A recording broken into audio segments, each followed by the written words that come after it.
Assalamualaikum warahmatullahi wabarakatuh. Saya akan mempresentasikan materi yang berjudul Perkembangan dan Variabilitas Makhluk Hidup serta Evolusi. Sebelum saya masuk dalam pembahasan materi ini, izinkan saya memperkenalkan anggota kelompok saya. Yang pertama ada Adi Mohona Saputra, yang kedua Afiata Indika, dan yang terakhir saya sendiri Sekar Oktaviani. Setelah saya memperkenalkan anggota kelompok saya, mari kita masuk ke pembahasan materi. Sel adalah unit terkecil makhluk hidup uniseluler dan multiseluler yang terdiri dari 3, yaitu pertama ada membran, berfungsi dalam iritabilitas, sitoplasma berfungsi untuk metabolisme, inti plasma berfungsi untuk pembelahan sel. Fungsi pembelahan sel ada 3. Yang pertama itu ada pertumbuhan dan perkembangan, yang kedua berkembang biak, yang ketiga regenerasi sel-sel yang rusak atau mati. Cara pembelahan sel terjadi dalam 3 macam, yaitu ada amitosis, terjadi pada makhluk hidup sederhana seperti bakteri, ganggang, dan lain-lainnya. Pembelahan amitosis tidak melalui tahap-tahap pembelahan. Mula-mulanya terbentuk dinding sel baru pada sel dewasa dan inti sel mendekati dinding sel. Inti sel membelah 2 dan bergerak saling menjauh. Gerakan saling menjauh ini diikuti oleh dinding sel. Terbentuk 2 sel anak yang akan berkembang menjadi dewasa dan membelah lagi dan seterusnya. Kedua, mitosis terjadi pada sel tubuh. Mengalami 1 kali pembelahan, sifat sel anakan sama dengan sel induk. Jumlah kromosom sama dengan induk, sifat kromosom diploid yaitu memiliki kromosom berpasangan. Tahap-tahap pembelahan mitosis. Yang pertama itu ada interfase. Fase sel dalam keadaan dewasa, terdapatnya semua bagian hidup kecuali pembelahan sel. Kromatin tampak sebagai butir-butir terbesar dalam inti sel. Sentromer terlihat di luar inti sel. 2. Profase. Sentromer membelah menjadi 2 dan berlawanan arah atau sentriol. Benang-benang kromatin menebal menjadi kromosom dan mulai berduplikasi menjadi kromatid. 3 itu ada metafase. Nukleus yang tampak pada profase menjadi tidak tampak. Pasangan kromosom memendek dan pada posisi bidang belah atau ekuator dengan sentriol sebagai kutub. 4. Anafase. Pasangan kromatin mulai memisahkan diri masing-masing menuju sentriol yang berlawanan. 5. Telofase. Masing-masing kromatid sudah di kutub sentriolnya. Sel mulai membelah diri menjadi 2. Nukleus dan membran inti terbentuk kembali. Pada fase ini, sel tumbuhan memperlihatkan terbentuknya dinding sel dan sel hewan menunjukkan pembentukan membran sel. Yang ketiga itu ada meiosis atau pembelahan reduksi. Dalam pembelahan meiosis terjadi 2 kali pembelahan sel secara berturut-turut tanpa diselingi adanya interfase, yaitu tahap meiosis 1 dan tahap meiosis 2. Dengan hasil akhir 4 sel anak dengan jumlah kromosom haploid.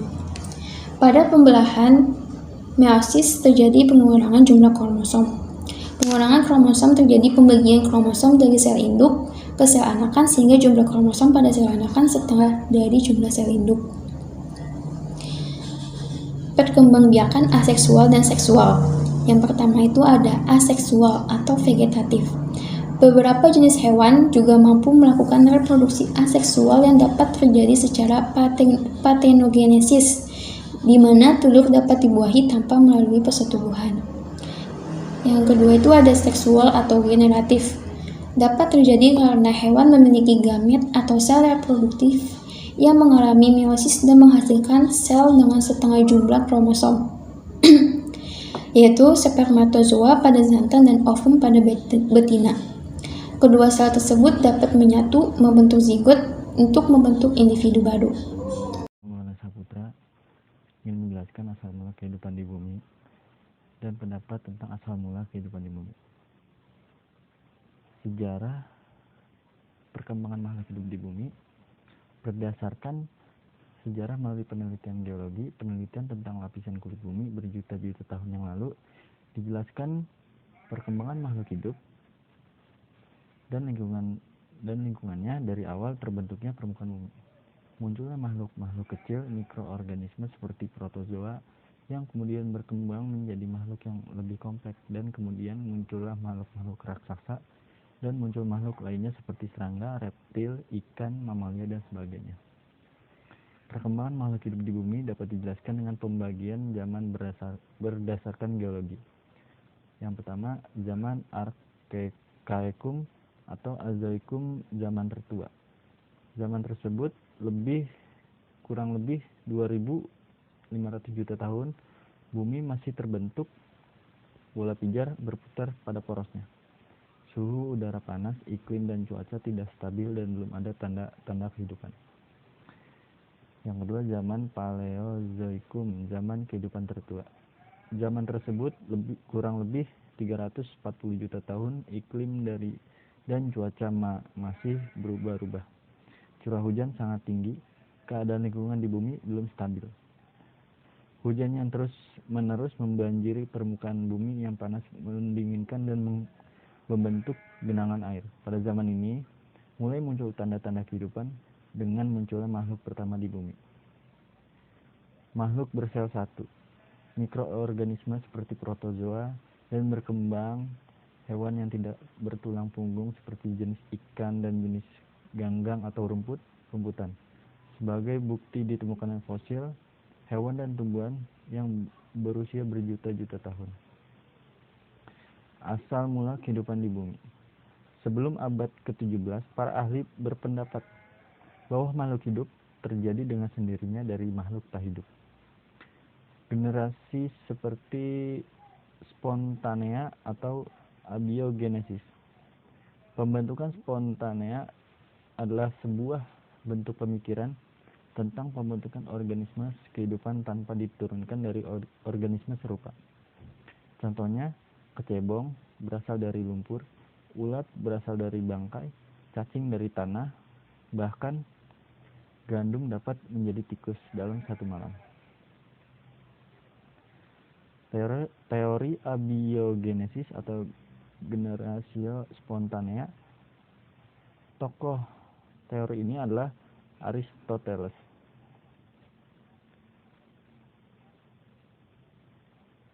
Makhluk hidup berasal dari benda tak hidup.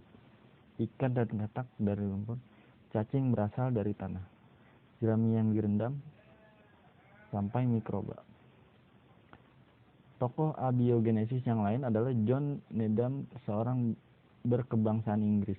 Dia melakukan percobaan dengan merebus potong daging dalam wadah selama beberapa menit, tidak sampai steril. Air rebusan daging disimpan dan ditutup dengan tutup botol dari gabus. Setelah beberapa hari, air kaldu menjadi keruh yang disebabkan oleh adanya mikroba. Needham mengambil kesimpulan bahwa mikroba berasal dari air kaldu. Dan teori biogenesis, Francesco Redi adalah seorang dokter Italia. Dia melakukan percobaan untuk menunjukkan bahwa ulat tidak muncul dengan sendirinya pada daging yang membusuk, melainkan berasal dari telur lalat. Ia membuktikan bahwa ulat berasal dari lalat yang meletakkan telurnya dengan sengaja. Teori biogenesis, percobaan Lazzaro Spallanzani. Percobaan Spallanzani pada prinsip sama dengan percobaan Redi, tetapi bahan yang digunakan adalah air kaldu. Teori biogenesis percobaan Louis Pasteur. Pada tahun 1822 sampai 1895, seorang ahli biokimia berkebangsaan Prancis memberi kesimpulan percobaan Pasteur adalah mikroorganisme yang ada pada air kaldu berasal dari cairan benda tak hidup, melainkan dari mikroorganisme yang terdapat di udara. Mikroorganisme yang ada di udara masuk ke dalam labu bersama dengan debu, seperti omne vivum ex vivum, omne vivum ex ovo, omne ovum ex vivum, omne vivum ex vivum. Dan asal mula kehidupan di bumi, hampir semua ahli biologi berpendapat bahwa pemula kehidupan. Yang kedua, evolusi organik menjadi organisme bersel banyak, yaitu Porifera, Coelenterata, Vermes, Ocynodermata, Mollusca, Arthropoda, Vertebrata, manusia paling akhir, Oparin. Peralihan dari makhluk tak hidup menjadi hidup. Karena tubuh makhluk hidup 99% terdiri dari senyawa karbon, hidrogen, oksigen, dan nitrogen. Menurut Harold Urey 1893, atmosfer bumi pada suatu waktu pernah banyak mengandung CH4, NH3, H2, dan H2O. Dalam bentuk gas membentuk ikatan organik di mana kehidupan biasa berlangsung. Menurut Melvin Kelvin dari Universitas California menunjukkan bahwa radiasi sinar dapat mengubah metana, amonia, hidrogen, dan air menjadi molekul gula dan asam amino, dan juga membentuk purin dan pirimidin yang merupakan zat dasar pembentuk DNA, RNA, ATP, dan ADP. Dari evolusi kimia dapat kita simpulkan bahwa senyawa-senyawa anorganik yang ada di atmosfer mengalami perubahan sedikit demi sedikit membentuk senyawa organik. Senyawa organik itulah yang merupakan komponen dasar makhluk hidup. Menurut Urey, Stanley Miller 1953 membuat model sederhana pembuktian teori Urey. Ke dalam alat itu, ia masukkan gas tersebut di atas, kemudian dibuat loncatan listrik bertegangan tinggi. Diperoleh zat organik berupa purin, pirimidin, gula, asam amino. Menurut Weiss 1961 melanjutkan hipotesis Oparin. Penggabungan senyawa kimia akan terus bergabung menjadi molekul-molekul yang lebih besar dan kompleks. Ikatan yang paling banyak dibentuk adalah asam nukleon yang terdiri dari fosfat, purin, dan asam amino. Rantai akan mengikat mata rantai yang ada di sekitarnya, sehingga menjadi rantai double yang setangkup. Akan melanjutkan dari si Adi, yaitu asal mula kehidupan. Ada 6 teori. Yang pertama yaitu teori kreasi khas yang berasal dari supranatural gaib. Yang kedua ada teori abiogenesis. Yang ketiga teori biogenesis. Keempat teori keadaan tetap. Kelima teori kosmoson berasal dari luar angkasa. Yang keenam teori evolusi biokimia. Petunjuk evolusi. Yang pertama, fosil, laju erosi, laju sedimentasi, kandungan garam dan radioaktif. Homologi, dua organ tubuh yang secara asal embrionya sama tetapi fungsi dan bentuk berbeda. Alat gerak manusia, burung, dan penguin. Yang ketiga, analogi, dua organ tubuh fungsi yang sama bentuknya berbeda, yaitu sayap, kupu-kupu, burung, dan kelelawar. Yang keempat, embriologi, perbandingan, yaitu vertebrata sama. Yang kelima, ontogenia, yaitu perkembangan dari zigot hingga dewasa. Yang keenam, konvergensi, yaitu jalur evolusi berbeda tetapi ciri yang sama. Yang ketujuh yaitu divergensi, yaitu terbentuknya macam-macam individu dari satu spesies. Yang kedelapan, spesies, yaitu spesies baru. Yang kesembilan, petunjuk dari alat tubuh yang tersisa vestigial. Struktur vestigial antara lain yaitu umbal cacing, tulang ekor, bisah, dada pada pria. Yang kedua, sisa-sisa kaki pada ular. Yang ketiga, sisa sayap pada burung yang tidak berfungsi untuk terbang seperti burung penguin, kasuari, dan burung onta. Perubahan embrio. Yang pertama ikan, yang kedua salamander, yang ketiga kura-kura darat, keempat ayam, kelima kelinci, dan keenam manusia. Mengenal Darwin.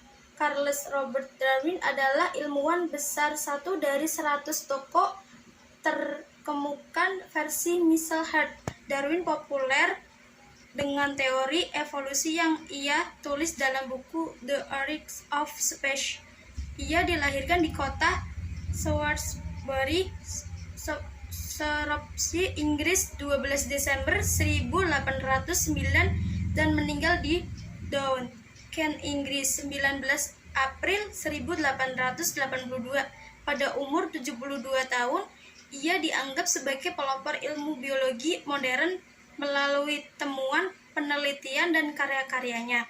Awalnya Darwin banyak mempelajari sejarah alam semesta melalui ilmu kedokteran dan teologi yang ia tekuni di universitas. Minatnya terhadap sains menghantarnya menjadi petualangan menjelajahi dunia. Ia menghabiskan waktu selama 5 tahun untuk mempelajari spesies-spesies di muka bumi melalui perjalanan menggunakan kapal Hertzsprung. Teori evolusi Darwin. Teori seleksi alam yang pertama, Pectus.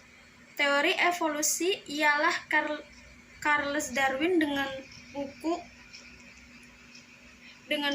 On the Origins of Species by Man mengandung dua pemahaman. Yang kedua, spesies sekarang berasal dari spesies dahulu. Yang ketiga, terbentuknya spesies karena seleksi alam. Ajaran Darwin tentang evolusi didasarkan atas pokok-pokok pikiran. Yang pertama yaitu tidak ada dua individu yang sama. Setiap populasi kecenderungan bertambah banyak karena setiap organisme mempunyai kemampuan untuk berkembang biak. Untuk berkembang biak perlu adanya makanan dan ruangan yang cukup. Kenyataan menunjukkan bahwa bertambahnya populasi tidak berlangsung terus-menerus. Yang dianggap mengilhami teori evolusi Darwin. Perjalanan Kepulauan Galapagos menemukan 14 spesies burung fish yang berbeda dalam ukuran dan bentuk paruhnya. Diduga spesies burung tersebut berasal dari satu keturunan, yaitu burung fish yang hidup di Amerika Selatan. Burung tersebut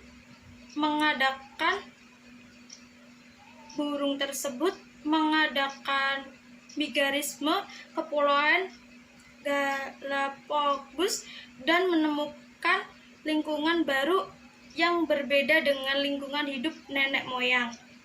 Perbedaan makhluk hidup dengan benda mati, yaitu waktu hidup merupakan suatu substansi yang dapat menjalankan proses kehidupan. Yang pertama bergerak, yang kedua metabolisme, nutrisi, sintesis, ekskresi, dan respirasi. Yang ketiga mempertahankan jenisnya atau hidupnya, yaitu regulasi, reproduksi, dan adaptasi. Yang keempat tanggap terhadap perangsang. Sejarah perkembangan makhluk hidup, yaitu sejarah bumi. Yang pertama, Azoikum, belum ada kehidupan, bumi masih panas. Yang kedua, Archeozoikum, bumi dingin, ada daratan dan lautan. Yang ketiga, Proterozoikum, zaman protozoa bersel satu. Yang kedua, teori evolusi. Evolusi disebabkan karena adanya adaptasi leher jerapah menjadi panjang. Darwin. Evolusi disebabkan oleh seleksi alam karena seleksi alam leher pendek. Evolusi adalah seleksi alam terhadap faktor genetika. Yang keempat, Davis. Evolusi disebabkan mutasi gen. Benda mati dan cirinya. Yang pertama, benda mati merupakan substansi yang tidak menjalankan proses kehidupan. Yang kedua, ada ciri-ciri benda mati. Yang pertama, tidak dapat bergerak. Yang kedua, tidak mengadakan metabolisme. Yang ketiga, tidak mempertahankan jenisnya. Yang keempat, tidak ada tanggap terhadap rangsangnya. Sekian dari saya. Wassalamualaikum warahmatullahi wabarakatuh. Terima kasih.